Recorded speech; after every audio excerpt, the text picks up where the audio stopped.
মুখ খুলতে বাধ্য করবেন না, তাহলে ভিতরে সব কিছু প্রকাশ করে দেবে। আমরা কারো বিরুদ্ধে লাগালাগি খুচাখুচি করা পছন্দ করি না, কিন্তু আমাদেরকে খুচা দিলে খুচা ফিরাইয়া দেওয়া আমাদের উপরে ওয়াজিব। সেই ওয়াজিব কাজটি করতে আমাদেরকে মেহেরবানি করে বাধ্য করবেন না। আমরা আগেই বলেছি, জাতিকে বিভক্ত করতে চাই না, জাতিকে ঐক্যবদ্ধ করে আমরা সামনে আগাতে চাই। এই জন্য আমরা 3টা শর্ত মাত্র দিয়েছি।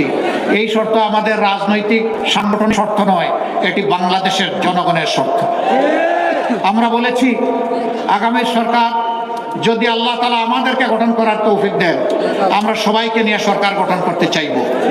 তবে যারা 3টা শর্ত মানবেন, সরকার গঠন তারা অংশগ্রহণ করবেন। নাম্বার 1, নিজে দুর্নীতি করবেন না, আর বগলের নিচে কোনো দুর্নীতিবাজকে আশ্রয় দেবেন না।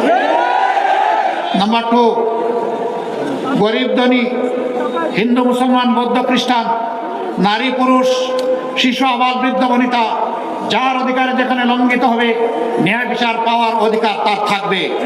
এই ন্যায় বিচার সমাজের সকলের জন্য সমান বিচার ইনশাআল্লাহ নিশ্চিত করা হবে। যে অপরাধে একজন সাধারণ নাগরিকের বিচার হবে, একই অপরাধ দেশের প্রেসিডেন্ট করলে তারও বিচার হবে।